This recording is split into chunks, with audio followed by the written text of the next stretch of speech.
자, 명상 지혜를 논하다. 자, 같이 또 공부해 보도록 하겠습니다.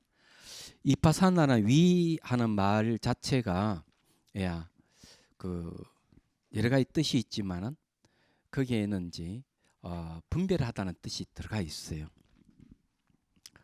지혜를 얻는 방법이거든요. 그러나 위하는 분별하다, 파사하나는 본다, 분별해서 본다 이런 뜻이 있습니다. 그런데 이 이파사나 명상 수행을 하게 되면 지혜가 개발되는데 우리 일상생활에서는 도대체 이 지혜가 어떤 데 도움이 될까? 이거 한번 생각을 해 봐야 돼요. 그럴 때 우리가 이 이파사나 명상을 왜 해야 되는지를 알 수가 있는 거거든요. 우리 현실에서 가장 이제 문제가 되고 있는 것 중에 하나가 기후 변화예요. 온난화 현상이죠. 이 온난화에 의해 가지고 지금 이제 굉장히 문제가 되고 있습니다. 네, 파리 협정에서는 이제 2도 이상 올라가면 안 된다고 전부 다 이 전 세계 지도자들이 결의를 하고 이렇게 했는데 온난화는 대개 이제 탄소 때문에 그런 거죠. 탄소나 화석 연료를 많이 쓰고 고기를 많이 먹는 데서 오는 겁니다. 얘기하자면은 그래서 학자들이 고기만 먹지 않아도 지구 온도를 낮출 수가 있다 이렇게 얘기합니다. 그 2도 이상 올라가면은 지구 멸망의 길로 간다고 얘기합니다. 인류 멸망이죠. 그래서 지금 기후 변화가 극심하게 일어난 이유가 이제 그겁니다. 또 한 가지 얘기를 하면은 환경 파괴. 나 함부로 이제 뭐 지구의 허파라고 할 수 있는 브라질의 그 밀림을 밀어버린다든지 이런 일들이 이제 생기는 것이죠. 산소하고 관련이 되는 건데 그 다음에 이제 이 환경 오염 1년에 아이들이 한 60만 명이 이 환경 오염에 의해서 죽는다고 얘기하죠. 이런 것은 전부 다 지혜와 관계되는 겁니다. 지혜의 내용이 뭐냐면 모든 존재는 상호 의존 관계를 갖고 있어서 분리되어 있지 않다. 이거예요. 그런데 우리는 그렇지 않잖아. 너는 누구 나는 나다는 생각에서 무분별하게 살림을 해친다든지 함부로 오염물질을 내놓는다든지 그러거든요. 그래서 생명에 대해서 우리는 각성을 잘 못하고 있는 거죠. 예를 들어서 얘기하면 자동차 한 대가 품어내는 이산화탄소는 소가 4마리에서 나온 양하고 같다고 얘기하죠. 소 4마리. 그건 수많은 소를 키웁니다. 양도 키우고 말도 키우고 거기에서 하품이라든지 똥오줌이라든지 이런 데서 이산화탄소가 발생하고 있거든요. 그러니 고기만 조금만 적게 먹어도 온난화를 좀 어느 정도 해결될 수가 있는데 너무나 고기를 너무 좋아하니까 이게 생명에 대해서 올바른 이해가 결여돼서 오는 거하고 관련이 있지 않을까 그런 생각도 합니다. 그래서 이제 우리 일상일에 돌아보면은 요즘은 또 플라스틱의 습격이라 그러죠. 플라스틱 너무 많이 쓰니까 이 보통 오염된 게 아니에요. 물고기들을 이 플라스틱 미시한 플라스틱 먹거든요. 또 사람들이 그걸 또 잡아먹거든요. 그럼 결국 값은 우리가 써서 그 값을 우리가 받는 거예요. 이런 것들도 전부 다 지혜의 결여에서 오는 겁니다. 말하자면은 그래서 이 이파사나 지혜가 필요한 시대입니다. 지금요. 그래서 명상을 해서 이 지혜를 단지 지식으로만 받아들일 게 아니고 몸으로 체득하는 게 중요하겠죠. 지식에서 지혜로 전환하는 것이 명상입니다. 그럼 머릿속으로 알고 있으면 뭘 해요? 실천을 안 하는데요. 그래서 이제 명상이 필요하다는 얘기입니다. 자, 그러면 이제 이파사나에 대해서 좀 더 얘기를 좀 해보죠. 자, 이파사나는 이제 두 가지 있다 그랬죠. 정념으로 하는 게 있고 사유로 하는 게 있다 그랬습니다. 사유로 하는 게 있다. 그 이제 이 정념으로 하는 거는 이제 알아차림으로 하죠. 알아차림. 알아차림 내용은 이제 잘 알다시피 전문 시간에 무상 모든 변한다. 선 변한다. 그 다음에 변하는 것은 만족스러운 게 없다.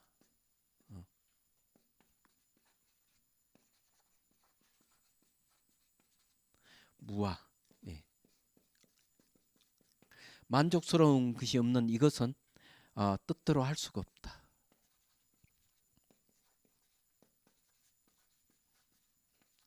예, 내 뜻대로 안 된다 이거죠. 그래 이걸 얘기를 해요. 근데 이런 지혜가 생기면은 그 다음에 이제 사유로 들어가는데 사유 내용이 바로 공성이라는 얘기를 했습니다. 자, 그래서 이제 공에 대한 이야기를 삼법인에 대한 얘기했으면은 공에 대한 이야기를 좀 하고 그 다음에 이 사유는 어떻게 하는지를 뭘 대상으로 어떻게 하는지 또 구체적으로 또 한번 얘기를 하죠. 우선 공성에 대한 이야기를 좀 하는 게 좋겠죠. 이 공을 이해하려면은 연기를 이해하는 게 중요해요. 예, 이해하는 방식이 연기하고 이제 관련이 있는 거죠. 연기는 이제 첫 번째는 인과 의존이라는 게 있습니다. 예.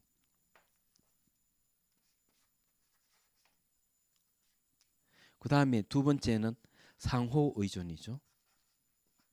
자, 이런 말들은 그렇게 어려운 건 아니에요.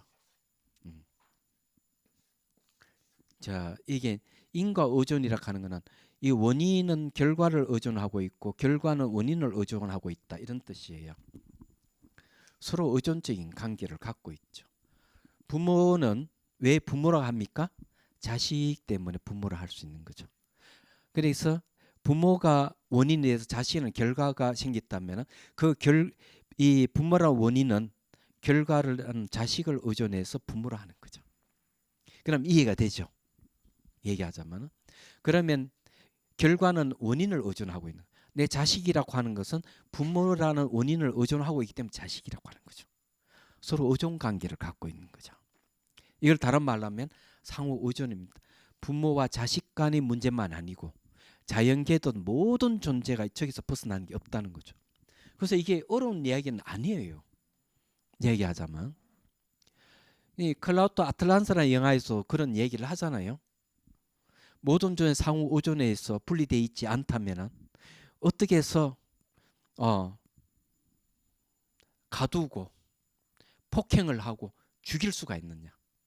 상호 의존하는 관계는 다 평등하다는 거죠. 얘기하자면. 그래서 그 얘기를 하는 거죠. 그 영화는 이제 주인공이 6번 환생을 해서 정의 구현을 실현하는 영화예요. 사실 얘기 들어보면은 복제 인간이 탈출해 가지고 얘기하는 그런 거죠. 자연의 이 자궁에 태어난 자연 인간이나 탱크에서 태어난 복제 인간이나 생명은 똑같다 이거죠. 상호 의존 관계가 분리되어 있지 않기 때문에 이 얘기를 하는 거죠. 그래서 이제 말씀드리자면은 그런 겁니다. 여러분들이 지금 보면은 플라스틱 같은 걸 조금만 줄여도 우리 생활하는 데 있어 생활은 좀 불편할는지 모르지만은 서로가 살 수가 있어요. 환경이 죽으면 사람도 죽습니다. 환경 오염이 되지. 지금 우리나라 가장 골치 아픈 게 뭔 줄 아세요? 쓰레기잖아요. 쓰레기. 잘 아시다시피 엄청난 쓰레기를 쏟아내잖아요. 여러분들 지금 여기 숨을 제대로 쉴 수 있습니까? 미세먼지 말이죠. 미세먼지 어디서 옵니까? 지금 화석 연료를 쓰고 이 탄소하고도 관련이 있죠. 전부 다. 공장이 하고 다 관련이 있는 거죠. 그 우리가 이 지혜가 필요한 이유가 여기 있다는 얘기 바로 그겁니다. 말하자면은. 그런데 이게 바로 연기를 아는 것, 공성을 아는 것, 이걸 이제 지혜라고 얘기하는 겁니다. 예. 지혜지자 수죠. 예. 지혜자 수죠. 얘기하자면.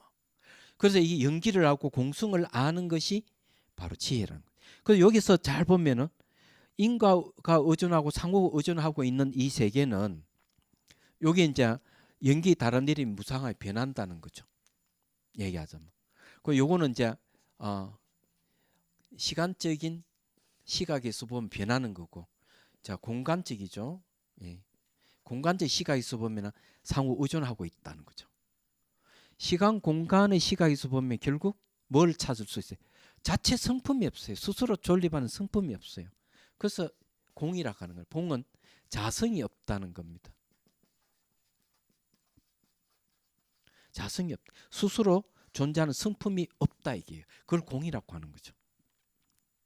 그래서 연기의 시간적인가 공간적 시각에서 살펴보면은 결국 뭐가 오는가? 자성이 없다. 이걸 알 수가 있는 거예요. 얘기하자면. 그래서 이걸 이제 여러분들 잘 아셔야 돼요.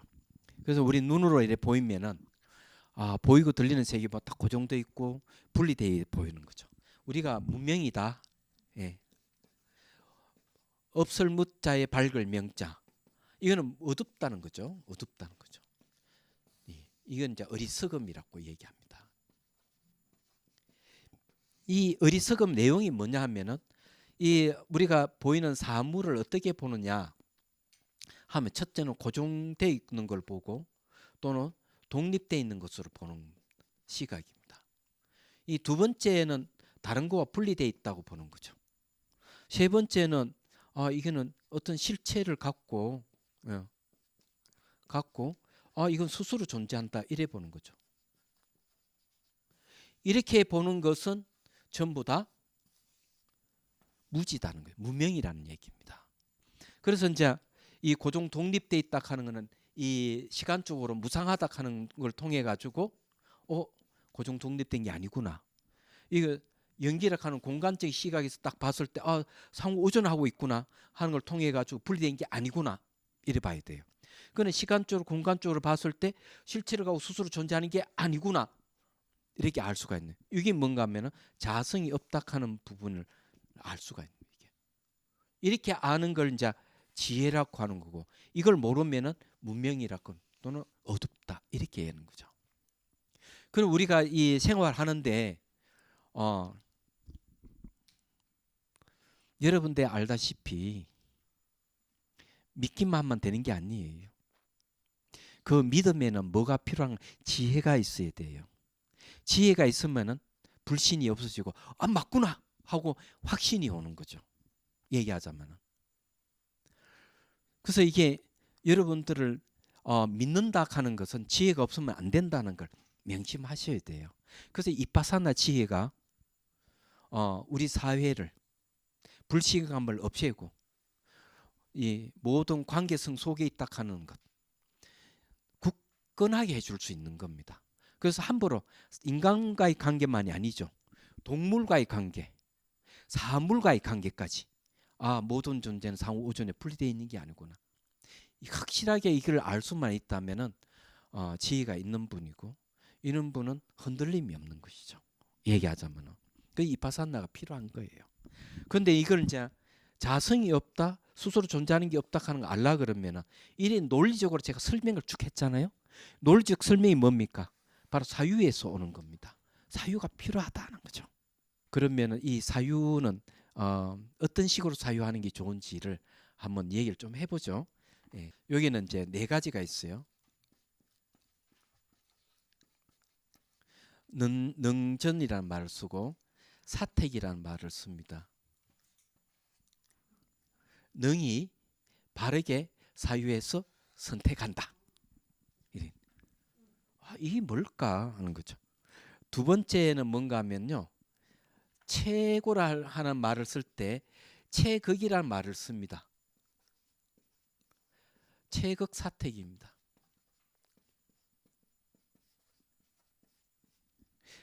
최상의 그 극하는 궁극이죠. 사유에서 선택하는 거죠. 그럼 세 번째는 뭔가 하면은요. 주변이란 말을 씁니다. 이 주변이라 하는 것은 두루두루, 두루두루 해서 뭐 어떻게 한다고? 깊이 심사하는 찾아서 뭘 하느냐? 사유하는 거죠. 네 번째는 그러면 어떻게 사유하느냐? 이것도 주변이란 말을 씁니다. 더 심화시켜야 되겠죠? 심화시키기 위해서 사락하는 것은 살피산데 아주 세밀하게 살펴서 관찰하는 걸 얘기합니다. 주변 사택이란 말을 씁니다. 그럼 요 대상이 뭐냐 하면은 예, 일체 모든 것입니다. 예, 일체 모든 것을 어떻게 바르게 사유에서 선택한다는 거죠. 도대체 일체 모든 것 하면은 정신 현상과 물질 현상, 보이게 들리는 모든 삼란마저 우주 다 통틀어서 하는 얘기예요.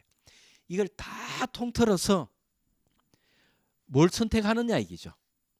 바로 모든 거는 상호 의존하고 있구나. 연기락하는 걸 선택하는 겁니다.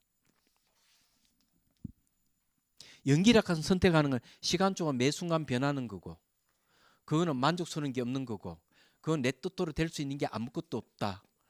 이 말과 같은 얘기입니다. 이 삼법이랑 같은 뜻이. 일체 모든 것, 매 순간순간. 여러분 이때가 살면서 만족스러운 게 있었습니까? 혹시 뭐 좋은 옷이라도 사놓으면은 시간이 지나면 또 유행이 지나면은 안 입게 되죠. 그죠? 음식도 유행 타더라고요. 보니까 음식도 그렇죠. 혹시 또 여행 자주 다니시는 분 계시죠? 근데 그것도 역시 뭔가 하면은 여행 자주 다니다 보면은 만족하지 못해요. 만족 못하기 때문에 계속 좋은 곳으로 그것도 배추파리가 많이 있을 때는 괜찮은데 없으면 얼마나 서운하겠어. 만족스러운 게 없어요. 얘기하자면. 그런데 일체 모든 것들이 상호 의존하고 있다. 이렇게 하는 거죠. 그런데 여기서 더 깊이 이걸 파고들어 연기력하는 거 더 파고들으니까 뭔가 하면 체극사택이에요. 최고로 궁극적으로 사회에서 선택한 게 뭐냐 이거죠. 여기서 선택한 게 바로 진여입니다. 진여.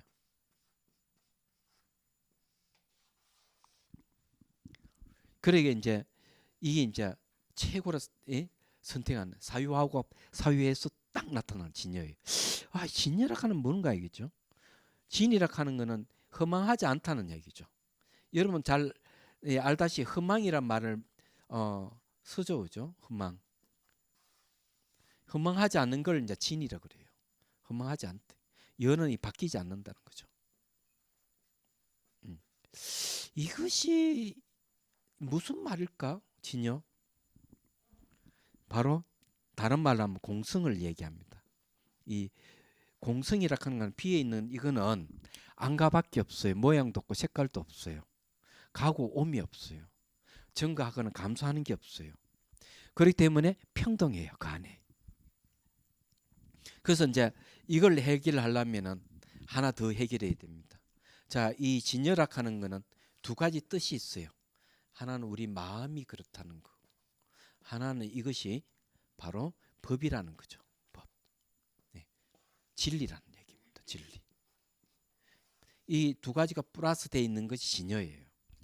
여러분들이 눈에 보이고 들리는 것부터 이것부터 우선 해결해야 될 겁니다. 여러분 내 밖에 따로 이것이 다 있다고 보이죠. 모양도 있고 색깔도 있고. 그러니 과학자들은 이걸 어떻게 얘기할까 하는 거죠. 과학자들은 모양과 색깔이 이 세상은 존재하지 않는다고 얘기해요. 물리학자들은. 이 세계는 파장이에요. 이 파장이 매 순간 변하는 파장인데 긴 파장, 짧은 파장, 중간 파장을 이 눈을 통해서 돌을 때 짧은 파장은 파란색으로, 긴 파장은 붉은색으로, 중간 파장은 녹색으로 인식하는 거죠. 이 세 가지 삼원색을 더하고 벽에서 수많은 색깔을 인식하는 거기서 모양과 색깔이 결정된다는 거죠. 그래서 눈 안에는 광수인계 유전인자가 있어요.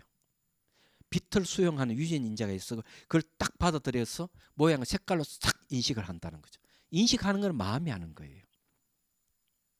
이런 사물은 인식 능력이 없어요. 아시다시피. 여러분 소리도 똑같아요. 소리가 우리 밖에 있어서 소리가 들린다 하는데 그렇지 않습니다. 파장이에요. 파장이 귀로 딱 오면 달팽이 간에서 그것을 분자의 진동수를 감지해서 소리를 인식하는 거죠.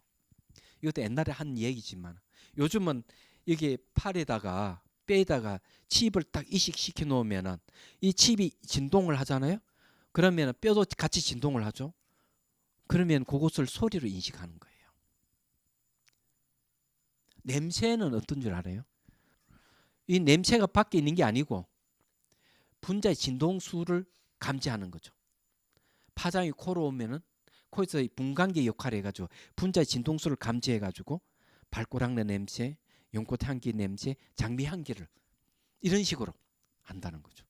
그래서 이게 향기를 만드는 향수를 만드는 사람을 화학자들이라는 거죠. 화학자들이 분자의 진동수를 조절해가지고 수많은 향수를 만들어내는 겁니다. 그러면 우리가 하나 의문 있잖아요. 어떤 의문이 있는가 하면 이게 만져질 수 있지 않느냐 이게요. 두께감도 있는데 두드리면 소리 들리고 이게 분명히 이렇게 감각이 있는 이게 없다고 하면 말이 되느냐 하는 거죠. 그렇잖아요. 근데 물리학자들 이야기 들어보면 또 수긍할 수밖에 없어요. 손에 있는 전자기력과 사물이 갖고 있는 전자기력이 서로 밀어내기 때문에 딱딱하다는 감각이 있다는 거죠. 두께감을 느낀다는 거죠. 그럼 진실이 뭐냐 이러면 느낌이에요. 느낌만 있을 뿐이에요. 이것들이 전부 다 99.9% 다 비어 있는 것들이라는 거죠. 그래서 이제 이 뭐라고 얘기하는가 하면 생각하고 원자핵이 밀도가 높다는 원자핵과 둘을 가지고 얘기할 때 어떤 게 더 단단하냐 이렇게 하면 물리학자들이 이 생각이 더 단단하다 이게. 왜? 원자핵도 분자와 같이 생겼다 사라졌다 반복하기 때문에 고정된 물체라고 보기에는 어려운 것이다. 원자핵을 쪼개면 중선자 양선자 나오고 또 쪼개면 나중에 커크나 입자가 나오고 또 쪼개면은 힉스라 하는 이제 신의 입자가 튀어나오는데 어느 학자가 물었대요. 포항공대 수학자 강안무개 교수님이 그걸 힉스를 발견했던 분들이 우리나라에 왔다 해가지고 서울로 올라와서 질문을 던졌대요. 질문을 던진 내용이 이런 이야기. 혹시 그것이 단일체입니까? 복합체입니까? 물었다는 거죠. 단일체라 그러면 이 바뀌지 않고 늘 존재했어야 되는데 몇 천만 물 1초 동안 존재하거든요. 힉스라 하는 물질도. 물질을 만들어낸 신의 물질도 그런 거예요. 그러나 복합체라 하면 실체가 없는 것이다 이게요. 말이 맞잖아요. 우리가 이게 보이고 들리는 것도 알고 보니까 모양으로 우리 인식할 수 있고 소리로 인식할 수 있고 냄새로 인식할 수 있고 여러 개 감각할 수 있는 이런 것들은 전부 다 마음에 의해서 변환돼서 나타난 세계들이라는 거예요. 그래서 능가경에서 이 세계에는 마음이 표현되는 거다 이게요. 마음이 그림자다 이렇게 얘기하는 거죠. 하원경에는 우리 살고 있는 욕심의 세계와 물질을 청정하는 세계와 정신만 남아있는 이 세계들은 전부 다 마음이 만든 세계다. 이렇게 얘기를 하는 거죠. 그러면은 마음 하나만 딱 잡으면 다 되죠. 그래서 이 마음도 대상 따라서 대상의 마음이 만들었는데 마음이 만든 대상이 마음이 인식하잖아요. 마음이 마음을 인식한다는 거죠. 원효스님께서 그 얘기를 하는 거죠. 우리가 사물을 인식한다 하지만 알고 보면 마음이 마음을 인식하는 것이다. 이렇게 얘기하는 거죠. 그래서 마음이 만든 이 세계는 매 순간 시간적으로 변하고 상호 우주나 관계를 갖고 있기 때문에 어떤 실체성이 없다고 얘기하는 거죠. 원효스님께서 그 얘기를 하는 겁니다. 말하자면. 그래서 우리가 여기서 이 진열학 하는 거는 마음이 뭐라 하는 거 알면은 이 물질이라 우리가 진리라 하는 것이 뭔지 알 수가 있다는 거죠. 그래서 이게 마음 플러스 법. 그래서 이게 마음밖에 법이 없고 법밖에 마음이 없다고 전신교보에 보면은 얘기한. 법이라 하는 말은요. 모든 게 상호 오존에 있다는 거죠. 그걸 연기법을 얘기하는 겁니다. 얘기하죠. 그래서 이게 이제 이 마음하고 법에 대한 얘기를 제가 전화를 한 통을 받았어요. 어느 학인 스님이 전화를 하더라고요. 질문이 있습니다. 이 전화. 연기법이 뭡니까? 연기한다는 게 뭘 얘기합니까? 스님이 나한테 전화를 하고 내가 스님 전화 받는 것. 이래 서로가 상호 오존 관계를 갖고 있대 서로 소통이 되지 않느냐. 이게 연기다. 두 번째 질문. 스님은 강의 중에 연기를 마음이라 그러는데 왜 연기 상호 오존하고 있는 이 세계를 마음이라고 합니까? 스님이 나를 알고 내가 스님을 알잖아요.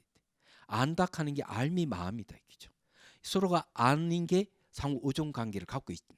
그래서 상호 의존 관계를 갖고 있는가 마음하고는 별개의 것이 아니다. 잘 생각해 보십시오. 이 세계는 물리 유통망이 있잖아요. 그러니까 미국에 누가 안다면 여기서 물건을 보내잖아요. 그죠? 그 물리 유통망만 있겠어요? 인터넷망도 있잖아요. 얘기하자면 전화망도 있죠. 전부 다 상호 의존 관계를 갖고 있으니까 전화를 할 수 있죠. 인터넷 사물이라 하는 것도 상호 의존 관계의 원리에서 나온 거예요. 얘기하자면 닐스 보아가 말했던 이 세계는 상보성의 원리를 갖고 있다고. 굳이 그렇게 얘기 안 해도 지금 다 그렇게 하고 있잖아요. 말하자면은 방탄소년단이 왜 떴습니까? 유튜브를 통해서 떴잖아요. 유튜버가 뭡니까? 모든 사람들을 연결시키잖아요. 상호 의존 관계를 얘기하잖아요. 상호 의존이라 하는 말이 일상에서 늘 있는 이야기인데 우리는 어렵게 어떤 사상의 철학으로 얘기할 필요는 없어요. 늘 접하는 것이기 때문에. 우리 몸도 보면요. 신경망으로 전부 다 연결되어 있어요. 세포가 연결되어 있습니다. 불바위 같은 세포가 있는 반면에 몸만은 돌고 있는 세포가 있거든요. 서로가 만나가지고 계속 정보를 교환해요. 이 몸이는 단일체가 아니라는 거죠. 다 세포잖아요. 얘기하자면. 모든 건 그렇게 돼 있어요. 우주도 그렇게 돼 있어요. 전부 상호 의존 관계를 갖고 있어요. 수많은 안드로메다 성운 안에도 수천억 개의 태양계가 있다 그러잖아요. 학자들이. 불교에서 말하자면 하나의 태양계가 1000개가 모이면 소천이고 소천이 1000개 모이면 중천이고 중천이 1000개 모이면 대천이 3천 대천세계인데 이걸 수학적으로 계산하면 10억 개의 태양계가 3천 대천세계예요. 경제는 3천 대천세계가 무한하게 있다. 10억 개의 태양계가 무한하게 있다는 게. 그렇게 얘기를 하고 있는 거죠. 하엄경의 이 말씀대로 하자면. 그래서 우리가 진열을 얘기하면은 지금 마음이고 물질과 상대되는 마음이라든지 육체와 상대되는 마음 이렇게 이해하면 안 된다는 얘기입니다. 모든 존재의 근원이 진열이라는 얘기죠. 그런 것을 우리가 어떻게 알 수가 있느냐 이러니까 여기서 능정사택 능이 바르게 사유해서 이게 모든 사물들 모든 것을 연기락하는 걸 갖다가 밝혀내고 이 사유의 힘이에요. 체극사택해서 연기를 더 깊이 파고 들어가는 진열학하는 게 나오더라는 거죠. 그게 바로 공성이에요. 그 다음에 이제 주변사택 두루두루 아주 거칠지만은 깊이 있게 사유를 하니까 뭐가 되는가? 이 진여에 대한 지혜가 생긴 거죠. 지혜. 그리고 그것을 갖다가 겸해서 행을 하는 겁니다. 요 행이 들어가는 거는 뭐가 들어가는가 하면은 자기가 들어갑니다. 자기. 마음 먹는 대로 마음을 먹는다는 거예요. 이게 마음을 먹게 되면은 지혜와 이 지혜가 이제 행이 따른다. 몸을 체득하는 거죠. 몸을 체득해 가는 것이 그 다음에 두루두루 아주 깊이 있게 관찰을 하는 거죠. 이거는 뭔가 아마 심화시키는 걸 얘기합니다. 이 진여에 대한 공성에 대한 지혜를 심화시키는 게 주변 심사예요. 이게 사유예요. 얘기하자면. 자, 그러면은 이제 제가 사마타에 대한 얘기도 했고 이파사나도 얘기했는데 이거는 대성 이파사나인데 대성 사마타 내용은 대성 기신론에 어떻게 얘기할까? 대성 기신론에서 말한 대성 사마타 이파사나에 대한 얘기를 좀 하겠습니다. 처음에는 이파사나 수행을 합니다. 이파사나 수행하는 건 이때까지 제가 금방 이야기했듯이 이런 사유를 통해 가지고 사유를 통해서 얻는 것은 이 강의를 듣고 내가 사유하고 이러는 거죠. 그 다음에 이제 사마타 수행을 하는 겁니다. 사마타 수행하고 난 다음에 사마타의 지와 이파사나의 이파사나의 관을 상수하는 거죠. 같이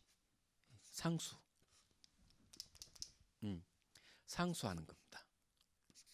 지관 상수하게 되면은 그 다음에 나오는 게 이제 진여산매가 옵니다. 진여산매. 진여산매 다음에 이제 무분별이 옵니다.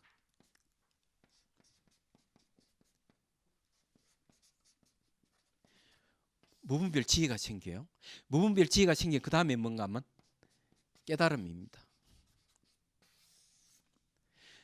그래서 이제 지금부터는 이제 여러분들이 이렇게 말씀드리고 싶은 것은 지금 이제 이파사나도 이야기했고 삼마타도 이야기했지만 삼마타 이파산 상수에서 진여산매에 들어가고 그 속에서 무분별 지혜를 얻어서 깨달음 얻는 데까지 앞으로 이제 줄기차게 얘기할 거예요.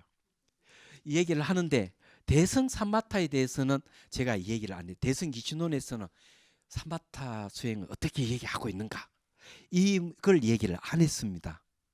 안 했는데 그걸 얘기를 해야 되겠죠. 그래서 이제 제가 조금 이제 얘기를 하면 이 지와 관이 이제 상수한다. 삼마타 이파사나를 같이 이제 닦는다. 이면은 자, 지 문제는 이렇게 이제 간단하게 다음 시간에 또 얘기를 하겠습니다. 내주합니다. 처음에는. 그 다음에 이제 내주 다음에는 등주합니다. 평등할 등자, 평등하게 머무는. 이건 내주는 안에 머무는 거, 이 평등하게 머무는 거. 그 다음에는 이제 편안하게 안주합니다. 안주하고 다음에는 뭘 하고 있느냐? 안주하면은 이제 그 건주해야 됩니다. 건주라 하는 것은 법에 이제 가까이 가는 거죠. 그 다음에 이제 오는 게 뭔가 하면은 마음을 이제 잘 조율을 해야 돼요. 그래서 이 조순이라는 말을 씁니다. 예. 조순. 그럼 조순하고 나면은 마음이 어떤 상태로나 적정이 옵니다. 적정. 아주 고요한 고요함이 오는 거죠. 적정 다음에 이제 오면 막 체극 적정이 옵니다. 체극 적정. 즉 그냥 적정이 아니에요. 최고의 적정이 옵니다.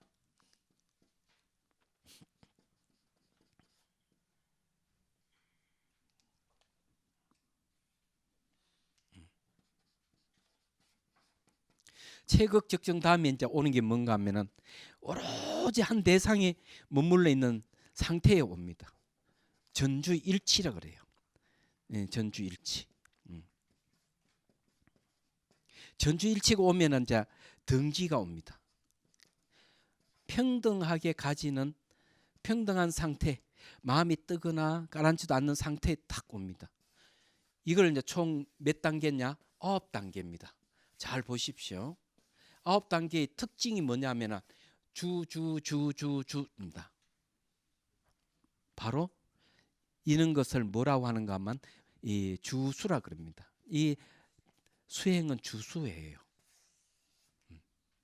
머무른 것이 닦는 방법이에요. 그런데 이 대상이 뭘까 이게죠. 사마타의 대상이 뭐냐? 대성 사마타의 대상은 놀랍게도 마음이에요. 마음에 머무는 겁니다. 예. 마음에 머물러야 되는데 마음도 어떤 마음에 머무느냐가 참 중요한 거죠. 얘기하자면 어떤 마음에 머무느냐는 거죠. 그래서 이제 이걸 이 마음에 머무는 것도 이제 마음의 본성에 머물러야 되겠죠. 그게 공성이에요. 그래 이런 9단계를 쫙 거쳐서 하는데 놀랍게도 잘 알다시피 이 지는 말을 힘으로 합니다. 힘. 그리고 이제 잘 알다시피 관은 말이죠. 관은 이 힘으로 하는 게 아니고 이치로서 합니다. 이치. 예. 이치로서 하는 거고 여기에는 힘으로 하는 겁니다. 힘으로 하기 때문에 그저는 안 돼요. 노력을 해야 돼요. 그래서 이제 힘도 6가지 힘이 있습니다. 육력이라고. 그래서 여기 내주하는 데 있잖아요. 이 내주하는 거는 청문의 힘입니다. 덩주하는 것은 사유의 힘을 씁니다.